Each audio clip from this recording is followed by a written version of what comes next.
big part of the climate crisis comes down to us just respecting this beautiful world and where we live. And sometimes, as a whole, us humans don't show it the most respect. We throw out a ridiculous amount of trash, and some people think that the best place for that trash is the side of the road. Like, who's going to go clean that up? Just like the mess we have with the climate crisis. Who's going to clean that up? So we really just need to create a respect for our planet and take the responsibility to clean up the world. And I got to speak with Alek, who saw how disrespectful people were being to our beautiful world and decided that he couldn't be quiet anymore and he couldn't just sit around and not do anything about it. So he created a nonprofit to clean up the litter on the side of the road, to make our world cleaner. But he realizes this is just an uphill battle if we continue to replace all that litter that he's removing. So we need two things to happen. First, we need to get everyone involved. And second, we need to educate the future generations and let them know that we need to respect our world and not throw things on the side of the road, even if it's convenient for you at this time right now. So make sure you stick around for this entire interview to find out Alek's plan for making the world a cleaner place for all of us to live.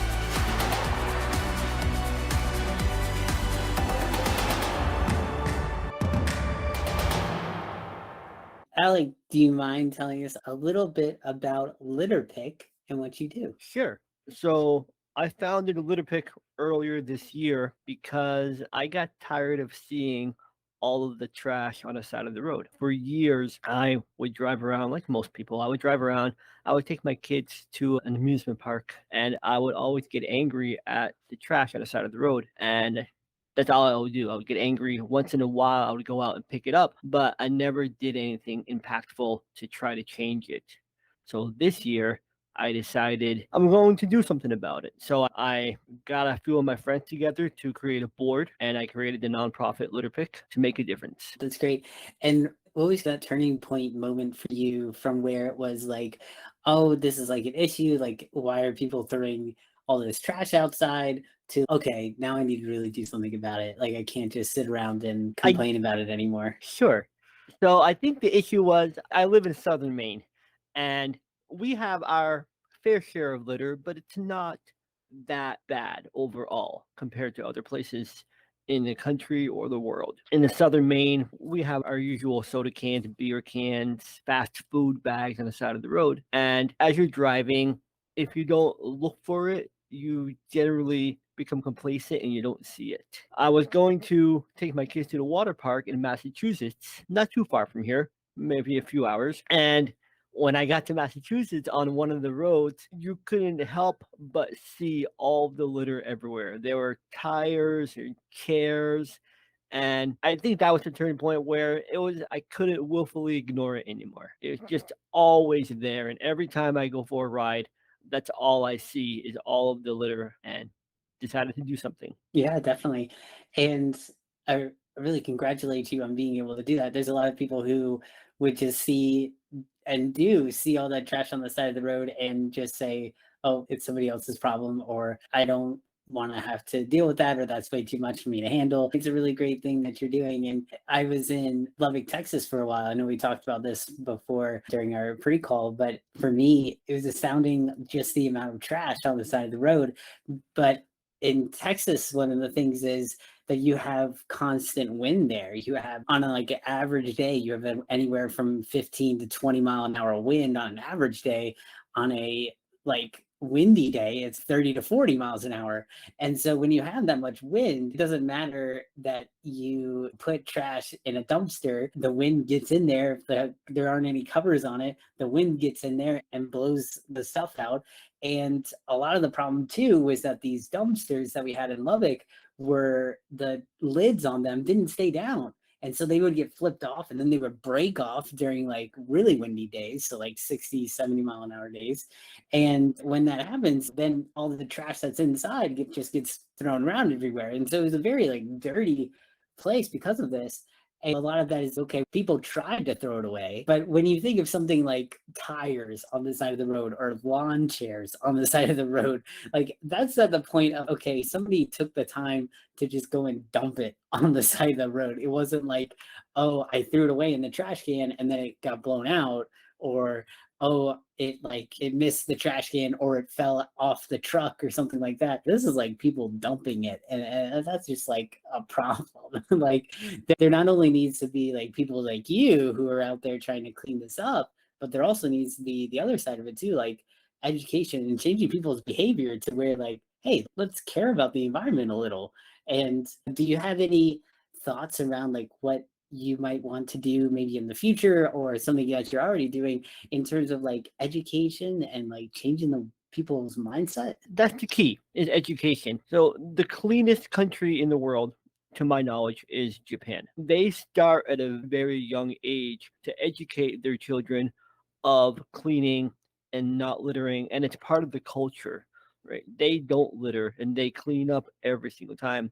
And we unfortunately aren't anywhere near that. And to your point of people deliberately putting trash out, you're spot on. I go out a couple times a week. I try to go out often, but due to weather and my real job and family responsibilities, I can only go out a few times a week. And I try to clean new roads for places that I haven't cleaned before, primarily to try to get others to see me cleaning to hopefully inspire others to help. And there's one road that I've cleaned 4 times now. And unfortunately, every time I go down that road, it's less trash.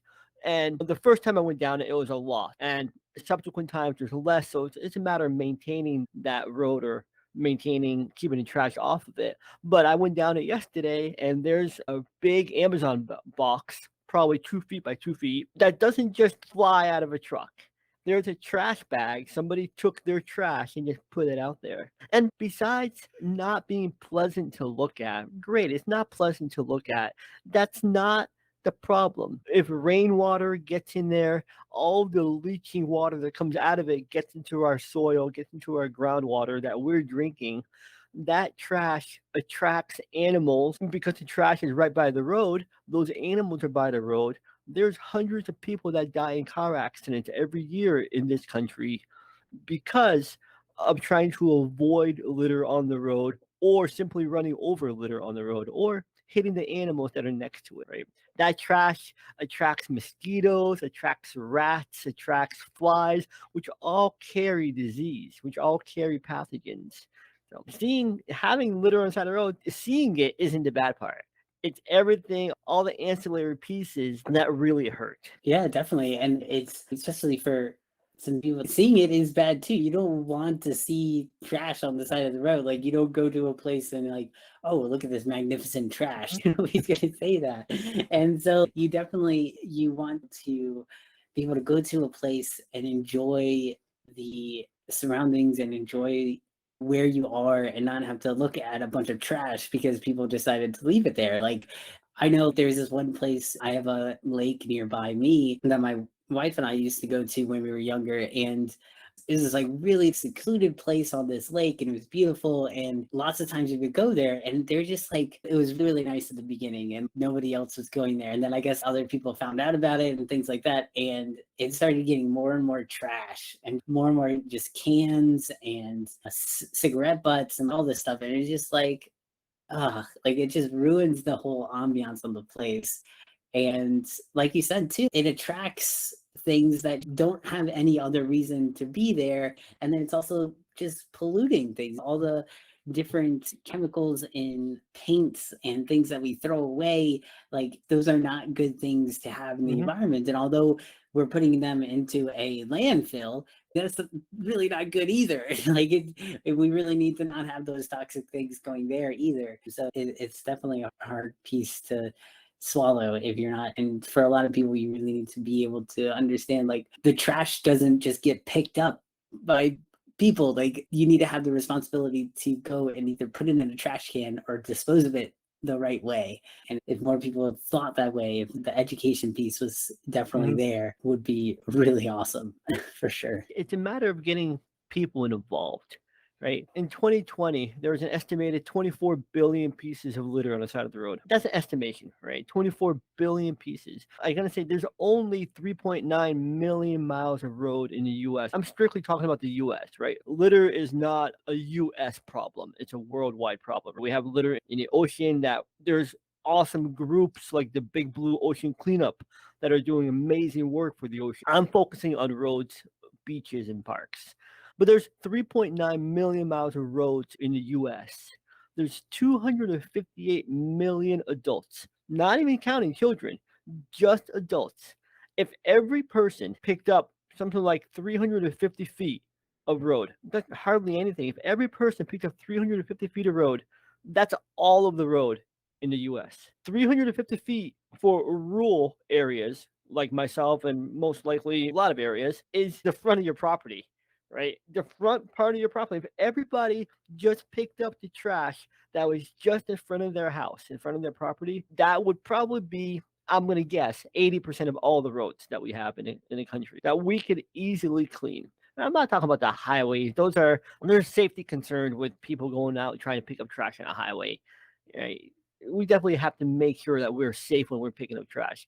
But if everybody just picked up the little bit of area in front of their property, that would have a huge impact. If everybody picked up, it's collectively, we can do so much. If everybody just did a little bit, we can do so much. We really can. I completely agree. Yeah. So I know we talked a little bit before about LitterPic and what you guys are doing.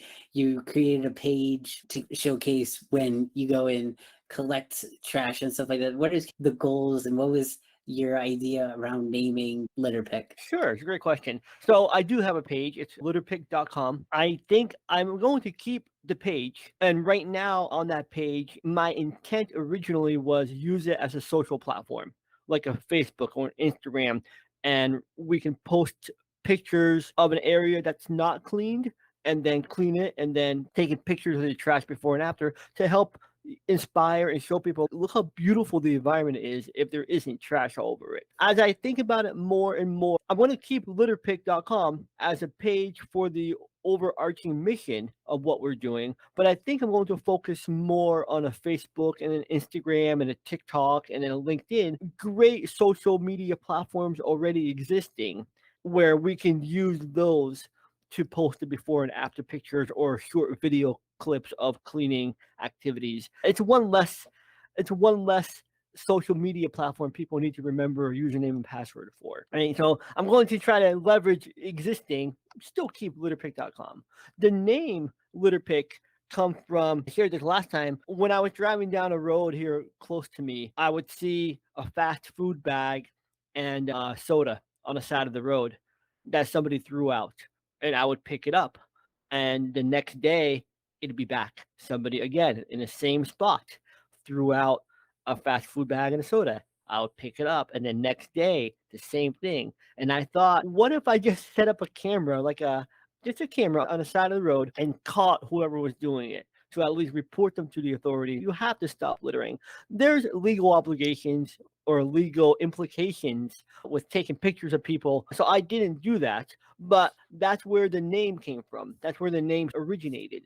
And then I thought, what if I would get an Instagram account and I would just have a page called LitterPic and I would just take pictures of the before and after to try to inspire people. And the name just built and built. And then I started considering my technology background and thinking, how can I use that, the whole concept of LitterPic?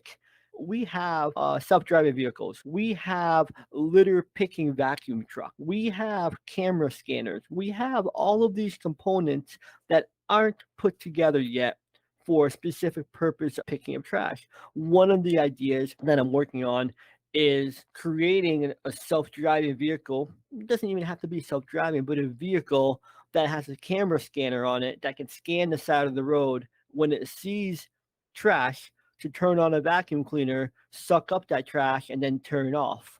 That's the big vision of where I'd like to get to use technology, to use the cloud to help take this to the next level and still have people involved. But wouldn't it be great if we had robots? I have a Roomba at home that vacuums my floor. I have an Aquabot that vacuums my pool. Why not have a LitterPic bot that goes down the road and vacuums the road? Yeah, definitely. I love that. I think that is awesome to be able to have your background in technology also be influencing what you're doing now with the LitterPic. And I think it's like really cool, the idea of having a self-driving robot be able to go out there and collect trash, because is definitely the way that we're going, and with all the technology out there, definitely could be really cool to be able to have something like that. And then even if it just was out there taking, like, patrolling and being able to say, oh, like it can pick up like the small pieces of trash, but then it Mhm. says, oh, hey, here's a tire, come Yeah, pick up this tire. Or hey, here's somebody threw out a mattress, somebody come pick up this mattress. sure. Like, I think that would be a really good thing to have too, and that to have that inside there would be really awesome for sure. And one of the pieces with LitterPic that I'm trying to work on is when you take a picture, right? If you're using your cell phone, we all have cameras on our cell phones. You go out there, you snap a photo before and after. There's a lot of metadata there. That data captures where are you? I'm on Main Street, right? At this GPS location. All the user has to do is put in what did you pick up?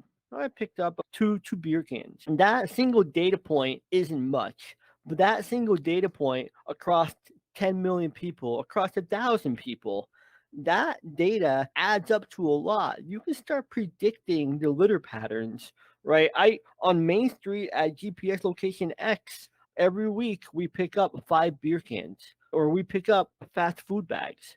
Maybe that location needs a trash receptacle. Maybe it needs something to encourage people. Hey, let's put this trash somewhere where it's not on the side of the road attracting the animals or causing an eyesore. Let's put it somewhere where we can control it and not have it fly away because of the wind. And there's a lot of power in data.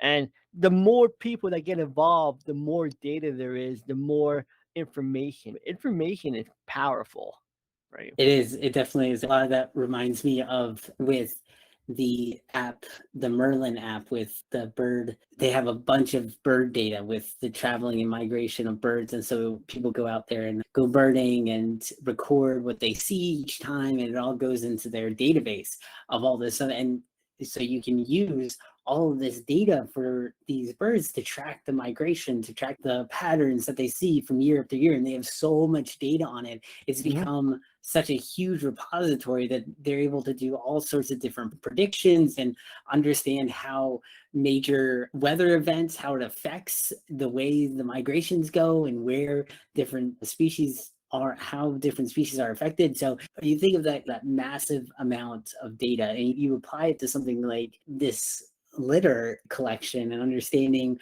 different patterns there, you can definitely have all sorts of implications from that. Like you mentioned, where to put a trash can. I know Walt Disney, when he was creating Disney World, he went through the park after it was pretty much done, and he would go and walk and then just use something and then throw down a piece of trash.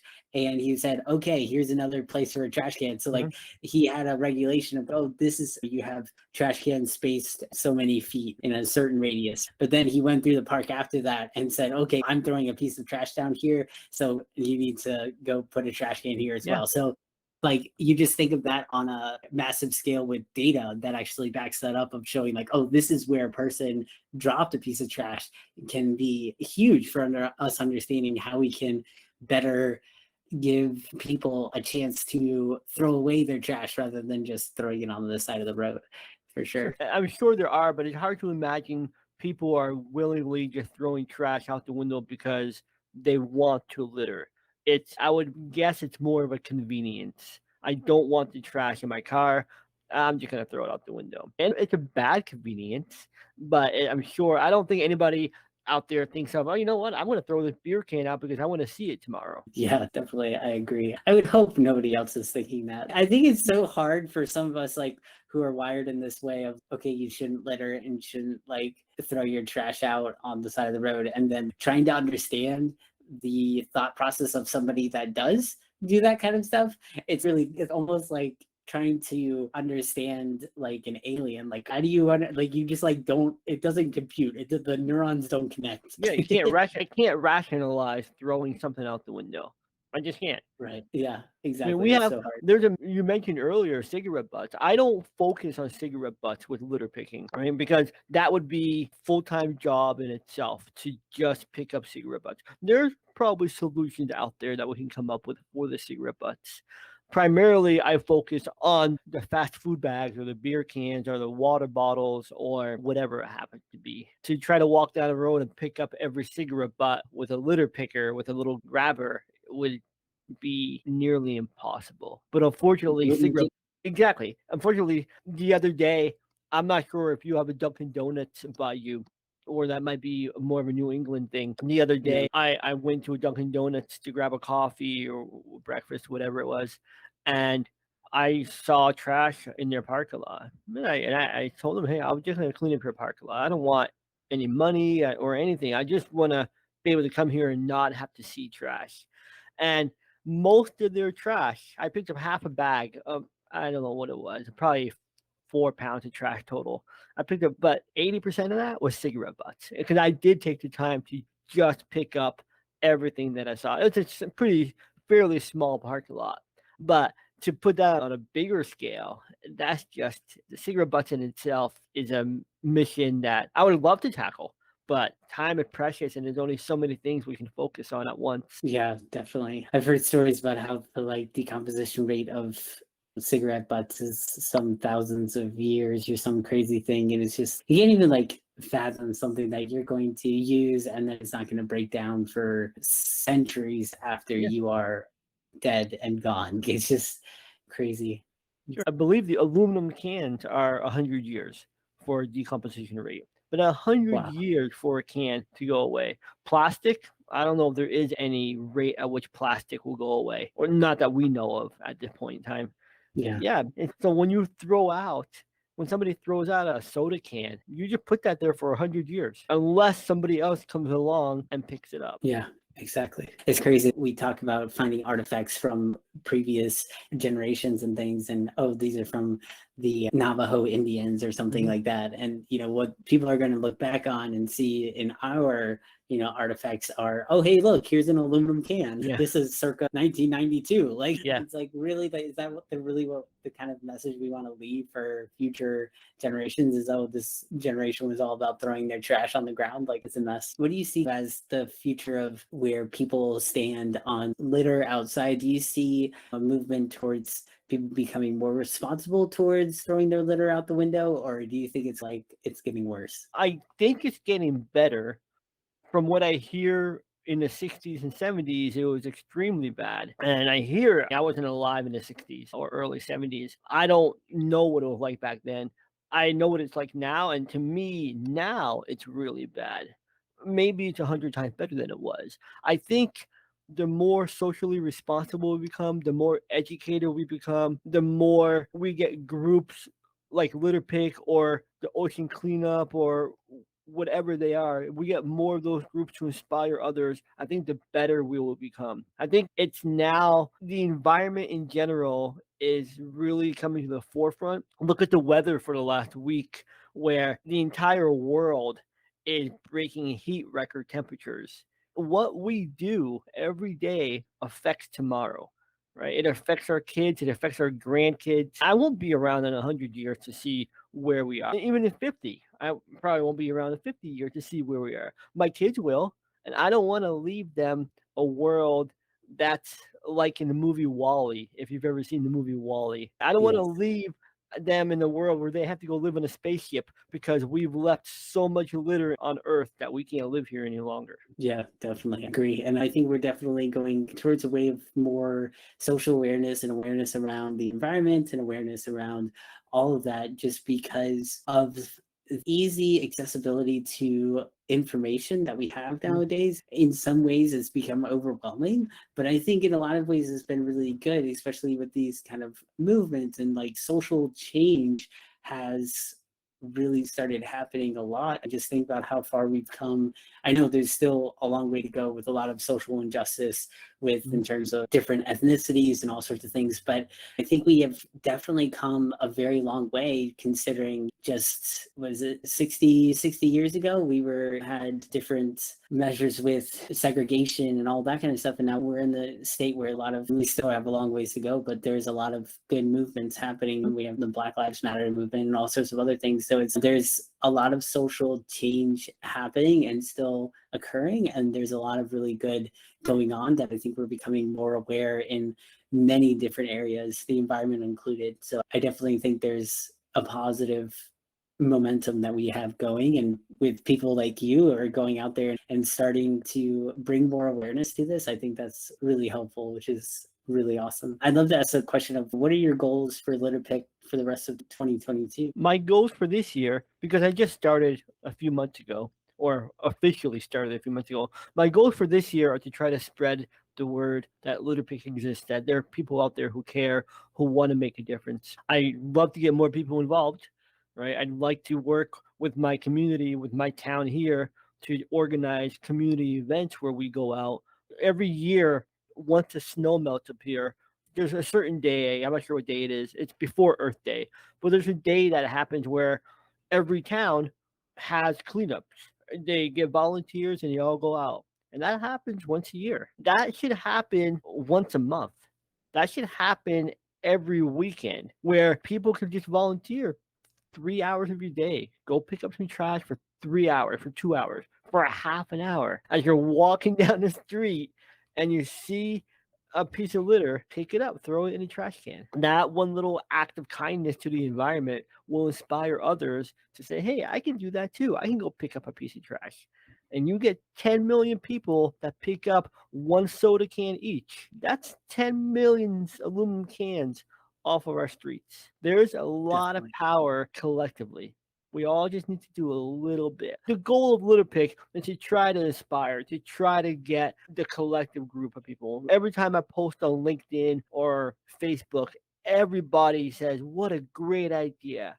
That's so awesome. Love that you're doing that. I want to take it one step further where they say, what a great idea. How can I help? What can I do to help you do that next piece? Let's set up a weekend where we go out and we just pick up trash. That's where I'd like to get to. That's the part where I'm struggling with. Prior to this, I wasn't on Facebook that much or LinkedIn that much. I'm a software developer by trade. I'm an introvert by trade. I don't do social things, or I don't put myself out there for social groups. This is important enough that I'm doing that I want to change. I want to make a difference. So for me, it's a challenge to try to get organized groups together to go clean. But the next plan, hopefully in the next month, I'll be talking to my town to try to see if we can just organize a group. Maybe on Facebook. Facebook has a town page where we can say, hey, we're going out cleaning tomorrow. Who wants to come? Can I get 10 volunteers? Definitely. Unless people know it's happening. If they're not aware that it's happening, they may not think anything of it. But if somebody says, hey, you know what? They're doing a cleanup. Maybe I'll help out for an hour. Yeah, definitely. I love that. And I'd love to ask this question as well. What are you currently learning right now? I am learning a lot about networking. I'm trying to learn about grant writing, because there are a lot of grants that the government offers. Because to try to reach that goal of autonomous vehicles, robots cleaning our road, it doesn't come for free. Right. There's a lot of investment that needs to happen. I don't have that kind of money to do that. I'm not an Elon Musk who can create self-landing rockets. We have the technology out there to do everything I want to do. Just need to get the people to back it, the funding to back it. The first step that I'd like to do is purchase a trailer that I can convert into a litter vacuum. They sell litter vacuums. I just like to put it on a trailer so that I can take it down the road and prove out the concept of, hey, we can use this to clean the road, and then build upon that, add the camera scanner on there, write some software that can recognize trash versus a rock, that can recognize what is garbage, right? What is garbage and not an animal. There's a lot of things to consider when you're using artificial intelligence to try to accomplish a task. After the camera scanners, then comes the self-driving vehicle that can do it all.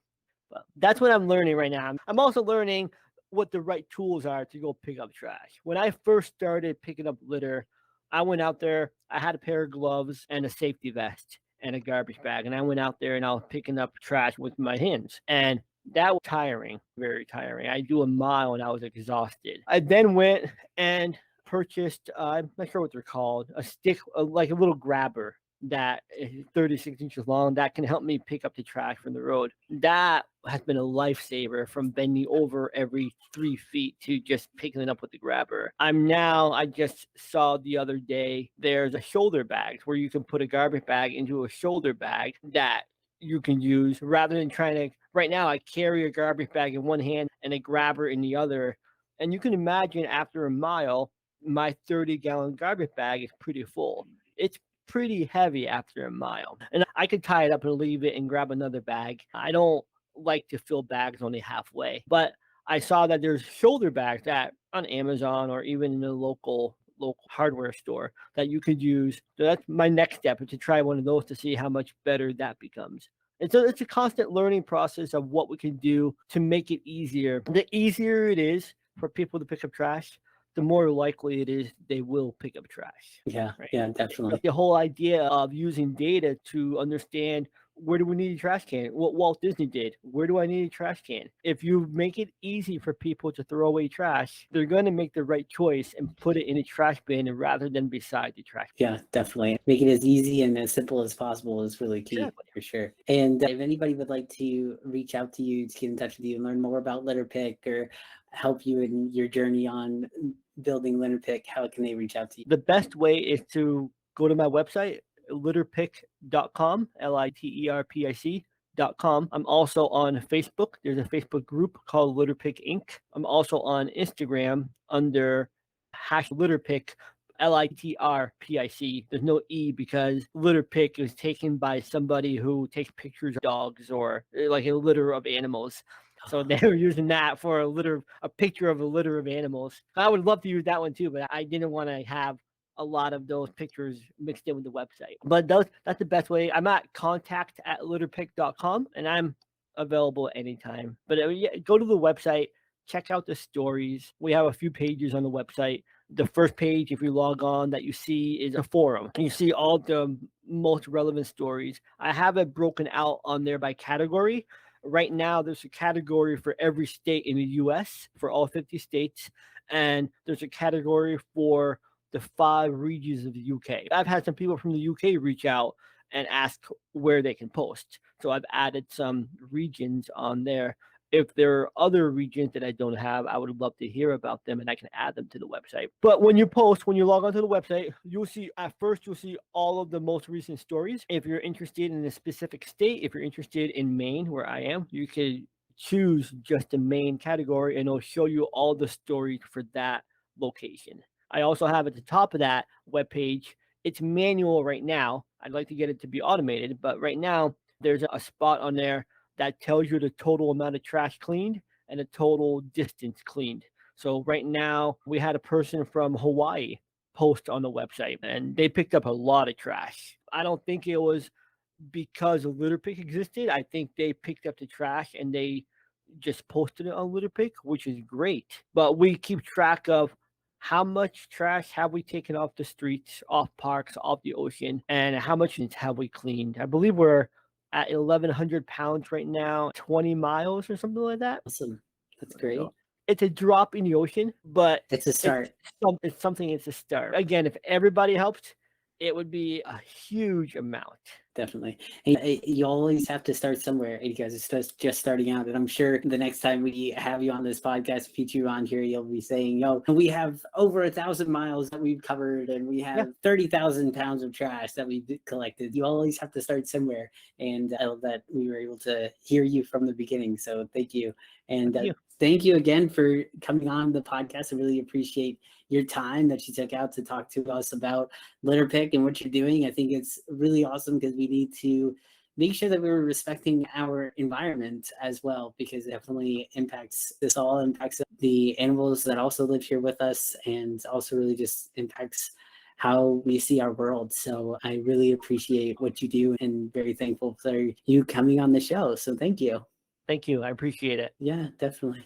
And if you enjoyed listening to how LitterPic is creating a movement, to take all the trash off the side of our roads, then I invite you to check out this interview with Mariska. She creates awareness on how we need to live a zero waste lifestyle through her artwork. Because if we head this off at the source and just not use so much trash, we won't have to spend so much time and resources trying to clean it up. But we need both sides. We need people like Alek to go out there and clean up the mess that we've already made. And we need people like Mariska to show us how we live a zero waste lifestyle, somewhere where we're not just replacing all the litter that we have collected.